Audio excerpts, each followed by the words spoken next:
You will hear a conversation about a language course.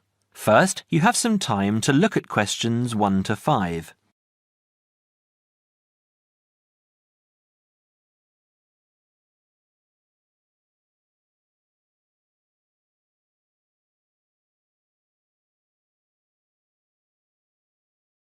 You will see that there is an example that has been done for you. On this occasion only, the conversation relating to this will be played first. Good morning, Borgheimer Language Courses. How may I help you? Oh yes, I contacted you some time ago about following a German course in Germany, and you advised me to take your placement test before we go any further. Well, I've done that now, so I'd like to go ahead with booking the course for this summer, if that's possible. Certainly, sir. You said you took the placement test. What was the result? I was placed at the O3 level. O3. Right. That's lower intermediate. Fine, Mr. The answer is Level 3 or Lower Intermediate, so the course level has been filled in for you. Now we shall begin. You should answer the questions as you listen, because you will not hear the recording a second time. Listen carefully and answer questions 1 to 5. Petterson. John Petterson. Could you spell that for me, please, Mr. Petterson? Petterson.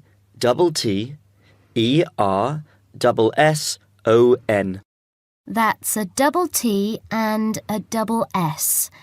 Am I right? That's right. Now, could I ask you where the course takes place? Well, we offer courses in Hamburg and Berlin. For your level, there's never a problem. There are always plenty of people for the intermediate classes. Oh dear. Does that mean that there might be a lot of students in my class? I wouldn't be very happy about that. No, don't worry, Mr. Petterson. The maximum class size is 12, but I've never known there to be more than 9 or 10 in a class. It could even be 5 or 6. Good. Actually, I'd prefer to study in Berlin. And how long is the course? 3 weeks, 5 hours a day. 2 hours only on Saturday. Sundays free. I see. And what about accommodation? There you have a choice, Mr. Petterson. You can either stay with a German family who are used to having such guests, or you can stay on the university campus, or we can book you into a nearby bed and breakfast. Is there a big difference in price? Not really. Staying with the family works out the cheapest, and the bed and breakfast is a bit more money. Staying on the university campus comes somewhere between the two price-wise, but Berlin is not too expensive anyway. Which do you recommend? Well, if you want to practice your German and be part of a German family, I would recommend staying with a family. Our families are all hand-picked, and we've never had any sort of complaint. Yes, I'll probably do that then. What are the dates of the course? The first summer course starts on the 1st of June in Hamburg and a week later in Berlin, which is what would concern you as you have chosen the Berlin course. That's the 8th of June. The next course would begin on the 2nd of July and then... The 2nd of July course would be perfect for me. Can you put me down for it now? Certainly, Mr. Petterson. Can I have your address, please? 26 Mayfield Drive, Orpington, Kent. I'm afraid I can't remember the postal code. Don't worry, Mr. Petterson. I'll check on it. Before you hear the rest of the conversation, you have some time to look at questions 6 to 10.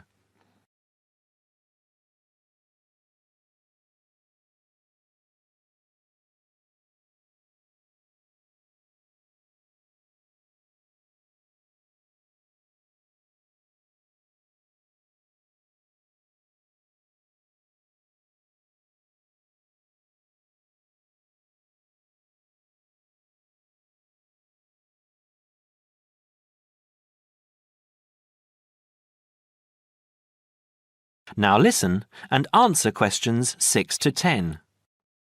There are a couple of other things I'd like to ask. Certainly. What do I need to bring on the course?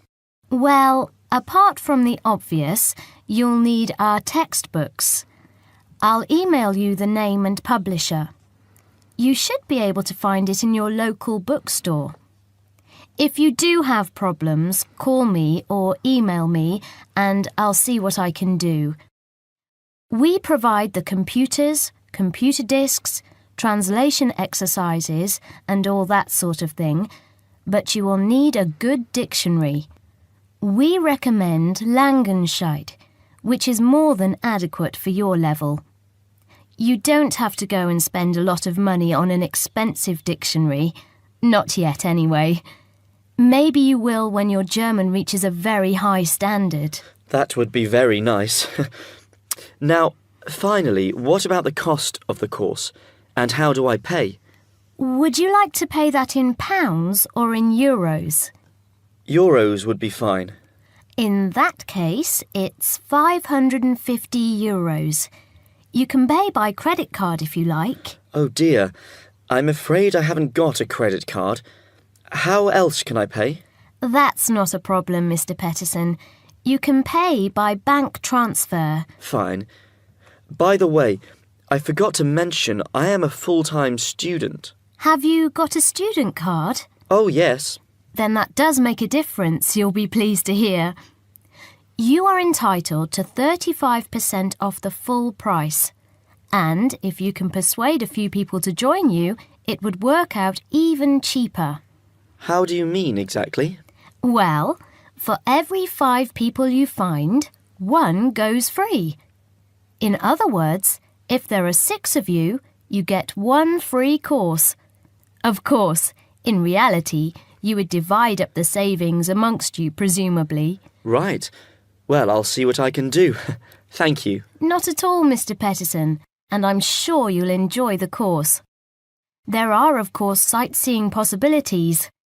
Would you like me to send you our brochure describing them? Yes, thank you. I'd appreciate that. Anyway, thanks for your help. If I want to call back, who do I ask for? Susanna. I'm here most of the time.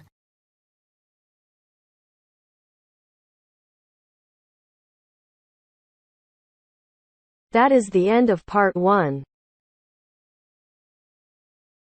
You now have half a minute to check your answers.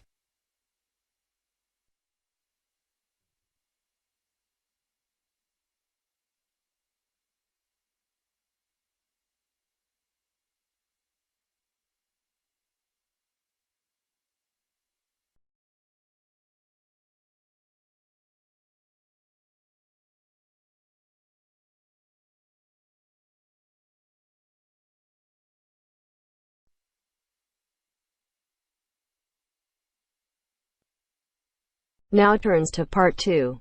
Part 2. You will hear a recorded message giving information about an animal park.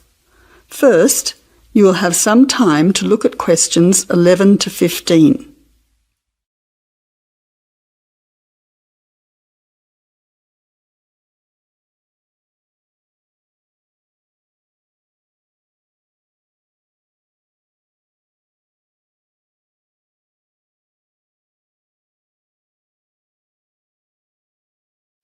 Now listen carefully to the first part of the message and answer questions 11 to 15. Welcome to the Australian Wildlife Park Information Line. The Australian Wildlife Park is very proudly owned and operated by an Australian family, John and Amanda Brooks, who operate the Australian Wildlife Park with their children, David and Sandra. The family doesn't receive any government assistance. It's solely funded by tourists visiting the park. Thank you for your support and assistance. When the Brooks family purchased the Australian Wildlife Park in 1987, the park housed a small collection of animals and birds on a modest 5-acre or 2-hectare property. A few years later, the park doubled in size when the family purchased the adjoining property. Also, the collection of animals started to boom. In May 2003, the family designed and built a new park in the public open space, once again more than doubling in size. The park now features about 200 species with more than 2,000 head of animals, birds and reptiles.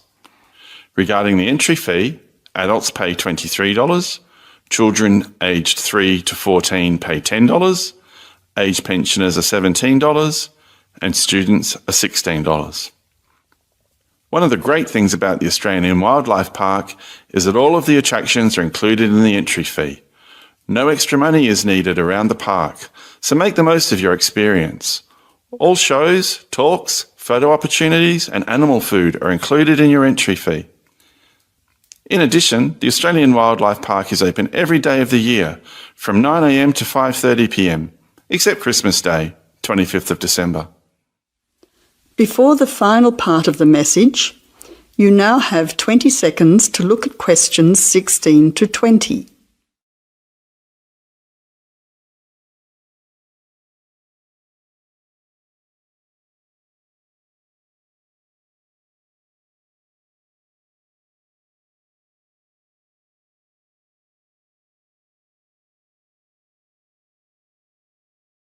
Now answer questions 16 to 20. Several attractions are available to visitors to the Australian Wildlife Park. Firstly, you can meet the koalas between 10 a.m. and 4:30 p.m. Here, people can view the koala colony in a natural environment. Another attraction is to feed the kangaroos between 9 a.m. and 5:30 p.m. Visitors can take a walk through the kangaroo enclosure, viewing them in a natural environment. Kangaroo food is provided and the kangaroos are very friendly. Also enjoyable are the wombats. At 11 a.m, 2 p.m. and 3:45 p.m, there are interactive shows where the team is delighted to introduce you to these popular animals. Other attractions that may interest you are an interactive farmyard, suitable for children of all ages. Animal food is provided and the animals are very friendly. In addition, the working farm is where the country comes to town. Visitors can milk a cow, bottle feed a lamb, watch farm dogs gathering the sheep. All the excitement of a real Australian farm. When they ask for volunteers, be sure to put your hand up. Everyone can get involved. We at the Australian Wildlife Park hope all our visitors have an enjoyable time. See you soon! That is the end of part 2. You now have half a minute to check your answers.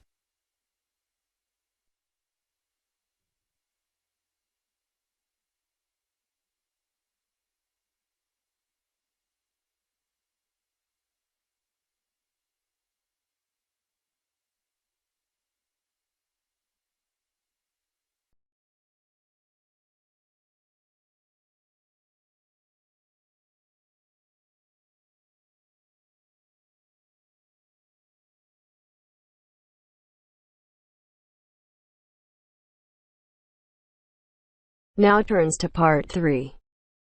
Part 3. You will hear two friends discussing what to study at Mitchford University. First, you have some time to look at questions 21 to 27.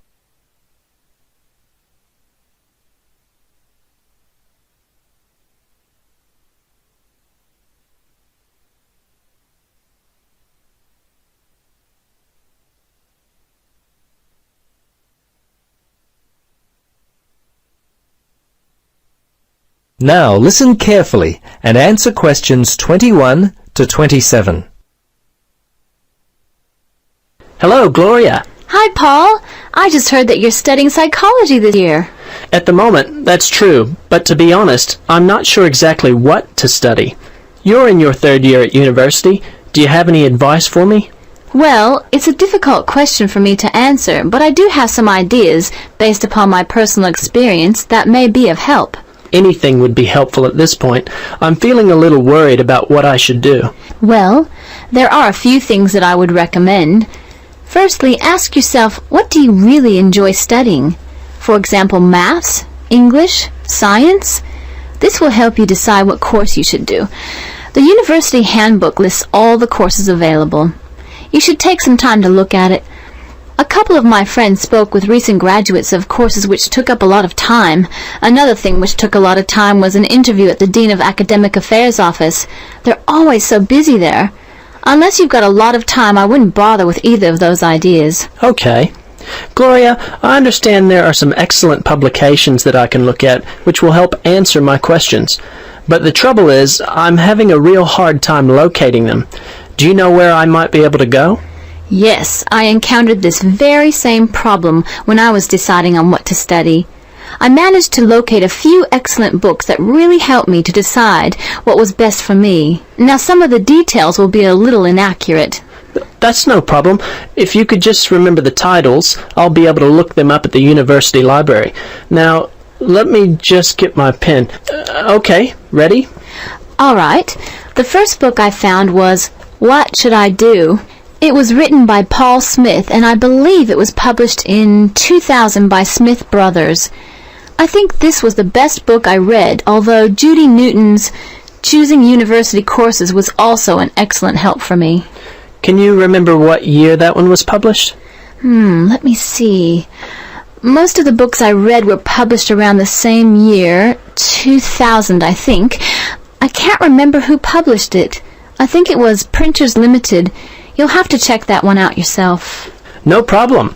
This is just what I've been looking for. Anything else you could recommend? Yes, there was one other book which I remember because my cousin works for the publishers Brown and Tate. He started there in 2002. Anyway, the book's called Surviving University and was written by Julie White. It's an excellent book which came out in 2004. I certainly recommend it. Before you hear the rest of the conversation, you have some time to look at questions 28 to 30.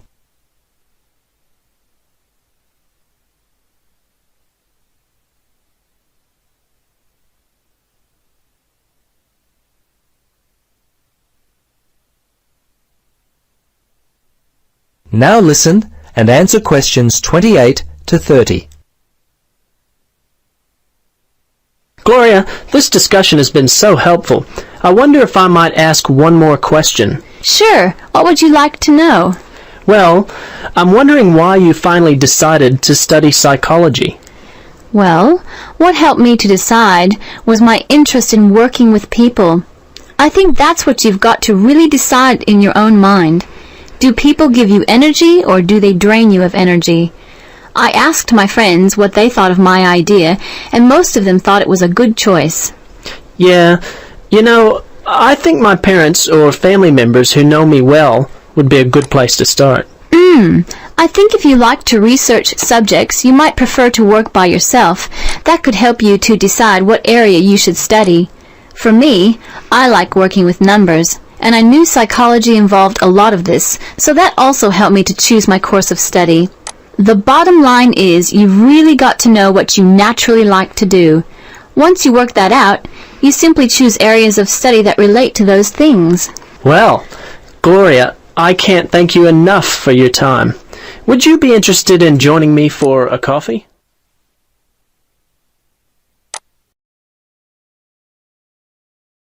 That is the end of part 3. You now have half a minute to check your answers.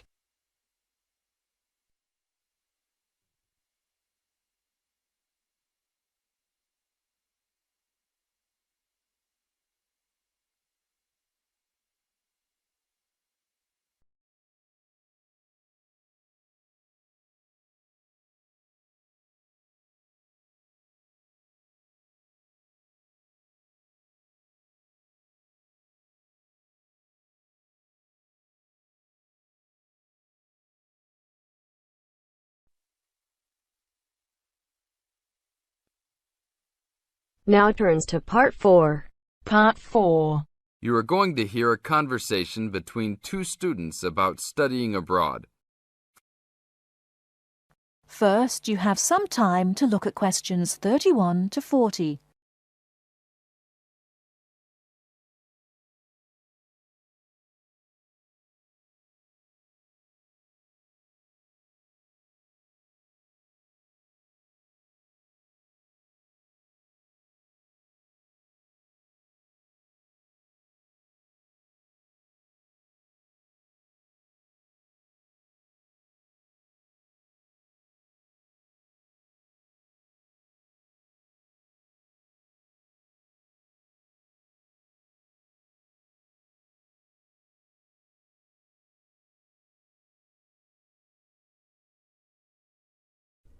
Now listen carefully and answer questions 31 to 40. Hey Mary, how's school going? Haven't seen you in a while. What have you been up to? John, good to see you again. I've been really busy the last couple of weeks. I'm applying to study abroad next year. Really? So am I. I think it will be a great experience to be able to study in another country. What country do you want to go to? At first I wanted to study in Africa, but my parents really don't want me to go there because they think it will be dangerous. So now I'm thinking about going to Spain, Italy or Japan. Actually, I think Africa would be a fascinating place. I would want to go there to visit. Maybe not to study, but definitely I would want to go visit. For next year, I want to go to either China or Germany to study, but my parents can't afford any European countries, so maybe... Why China or Germany? Well, I want to go to China because I think it's a really interesting country with a long history. Plus, it has been changing so much, and I think it is a great time to be there. I really want to improve my Chinese also, and I've been taking Mandarin courses the last 2 semesters. I would want to go to Germany because my mother is German, and I want to learn more about my cultural background. How about you? Why the countries you chose? Well, I want to go to a Spanish-speaking country. I took Spanish in high school, so I figure if I go to a Spanish-speaking country, I'll be better off knowing some of the language already. But I have already been to Mexico many times, and South American countries don't have classes for my major, except for Brazil, but they mostly speak Portuguese there. I would want to go to Italy because I want to do a study about ancient Roman civilization. It has always been a dream of mine to go and see Pompeii and the volcanic ruins. Plus, my family has Italian roots and I love Italian food. I want to go to Japan mainly because my girlfriend was born in Japan and always tells me all of these fascinating stories about Japanese history and culture. I am a big fan of sumo wrestling also, so I've always wanted to see a sumo match in person. I really love sushi and almost all Japanese food. Recently, I have started to watch some Japanese baseball too. But of course, these are all secondary reasons. My main reason is of course my girlfriend and understanding her culture. I don't speak any Japanese though, so that is my major drawback. I think it is much better to go to a country if you can speak the language. That's great. When do you have to decide by? I have to finish all my applications this week. I'm really stressed trying to finish everything, on top of all my schoolwork. I'm almost done with my applications. I just have to finish the Italy application. I think my last choice is Italy, so I'm doing that one last. How long do you want to go for? I think I'm only going to go abroad for 1 semester, or else I won't be able to graduate on time. I have many classes left until I can finish my degree, and I'm not sure if I will be able to take them studying out of the country. I think I might be able to study in Spain because my Spanish is fluent, but definitely not in Italy or Japan, unless they have classes offered in English. I want to go for a year. I've heard that it's better to go for a year because you get a full experience and get a better grasp on the language. But I understand that most people can't finish their degree in time. It was hard trying to decide which country I would rather go to, but I think my first choice is to go to China. I know Germany will be great also. Either way, I will be thrilled to have the opportunity to study there. What's your first choice? I really don't have one. Actually, I think I'm like you. Just being able to study in another country will be great. Either Japan or Spain will be awesome. Italy will be awesome too. But I've been there a bunch of times, so I think I prefer to go somewhere else. Sounds exciting. We'll have to go to class now. It was great talking to you again. See you around next time? Yeah, sure. See you around. Hope that everything goes well. That is the end of part 4. You now have half a minute to check your answers.